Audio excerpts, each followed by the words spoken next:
You know, I was feeling really good about my bracket. Slipped up in the Philly Red Bull game, but I was knocking all these predictions out of the park. I was even getting pretty dang close with my score lines. And then Tuesday night happened. Nashville got the win, and oh man, the Sounders. Oh man. It's conference semifinal time. And we got 4 games to look at, starting tomorrow actually on Thanksgiving, so let's get into it. The first seed in the West, Colorado, are back after a 17-day break, and they're coming up against a team that's no joke in the Portland Timbers. The Rapids managed to snatch up the first seed playoff spot on the final day of the regular season, where they beat LAFC 5-2. Nobody thought they'd be top of the West after 34 games, and there's a good reason for it. They have only one designated player in Eunice Nomley, and he's only been involved in 11 games this year. Colorado has the lowest numbers for DP output, and when you look around the league, the top teams are ones that have high-performing DPs. Then you look at their goal scorers. No one above 10 goals, and their top one is Michael Barrios, who was brought in from Dallas and only had 1 goal in his 21 games last season. This squad is really unique, and it's incredible that they are where they are. Colorado is a well-rounded team, and they have good players in every position, and most importantly, they have belief in themselves. For Portland, they're coming off a big win against Minnesota, and there's only one guy I have to talk about for them, Sebastian Blanco.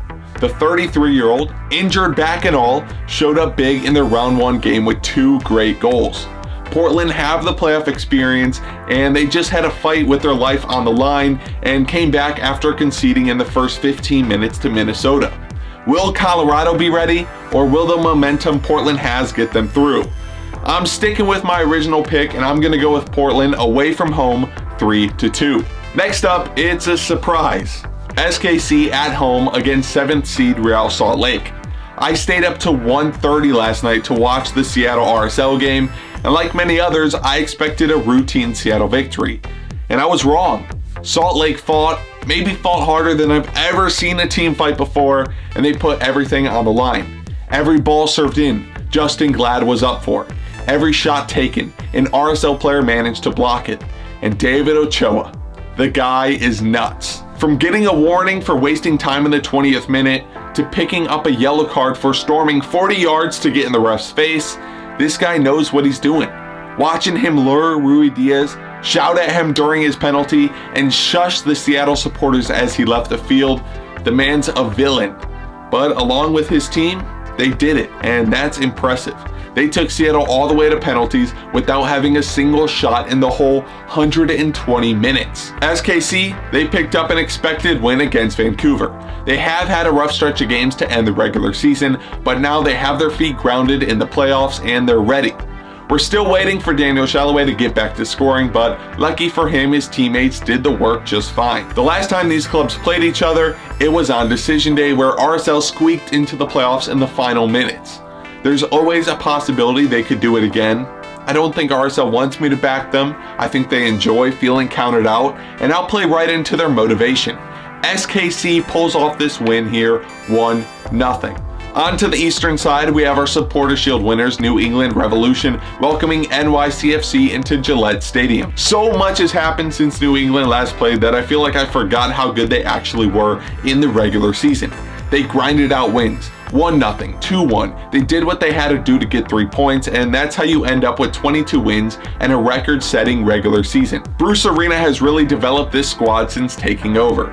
This is a deep team that has gotten a lot of playing time together with everyone all year long with the intelligent rotation that Arena used. The Revs' top guy, Carlos Gil, just picked up the 2021 Comeback Player of the Year for his immense season, grabbing 18 assists. Gil dominates the key pass stats too, having 29 more than second place. But again, this is a team full of guys like this. Adam Buxa, Gustavo Bo both have 15 or more goals, and Boo has another 9 assists to go with it. Going back to head coach Bruce Arena, this guy knows how this league works. He has the most playoff wins in MLS history with 32, and he's already won this thing 5 times.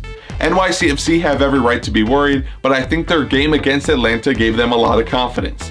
They didn't hold a lot of possession, but they were dangerous in front of goal, and it comes back to Golden Boot winner Tati Castellanos. We also saw another top performance though in the form of 5'3" Maxi Morales. Morales dictated this game, making some incredible runs on the ball, as well as switching up the attack with his passes. If both of these guys are locked in, there's a good chance they'll grab maybe 1 or 2 goals. I really like NYCFC this year, and I believe that they have what it takes to go all the way, so I'm going to stick with them and go for a 2-1 victory. The final game we have, it's Nashville, who will be headed over to Subaru Park to play the Philadelphia Union. Nashville might be the team I was most impressed with after round 1. They came up against a strong Orlando side and got a big win spearheaded by MVP candidate Hany Mukhtar. For me though, I was super impressed with Walker Zimmerman. There was a play at the very start of the game that when I saw it, my love for Zimmerman reopened. He's a top defender, and I still can't believe they got him from LAFC. But back to the main highlight, Hany Mukhtar put on another incredible performance. In particular, his second goal, after he picked it up 40 yards out, it felt inevitable that it was going to go in. One concern for Nashville though would be that they can see the first goal quite often. Against Orlando, they were down within 15 minutes. Now, we saw and have seen before that they have what it takes to come back from that, but you don't want to put yourself in that position in the first place. Opposite of my feelings towards Nashville, Philadelphia are the team I'm least impressed with from round 1. That was not a pretty game against the Red Bulls, and I have questions about their tactics and who's going to put the ball in the net for them, because 123rd minute volley from your center back won't happen every game. They seem anxious on the ball, and they had 1 or 2 opportunities that had no reason not to go in the net. Subaru Park is a good place for them though, and judging by round 1, home field advantage is very valuable. But I think Nashville are the superior team. Mukhtar will lead his team to their first conference final with a score of 2-1. Now, my bracket has been totally busted due to Seattle getting knocked out, so it's time for me to place my bet on another team, and I'm gonna go with NYCFC. Let me know how your bracket is holding up so far, and enjoy some Thanksgiving football. Thanks for watching, and until next time, I'll see ya.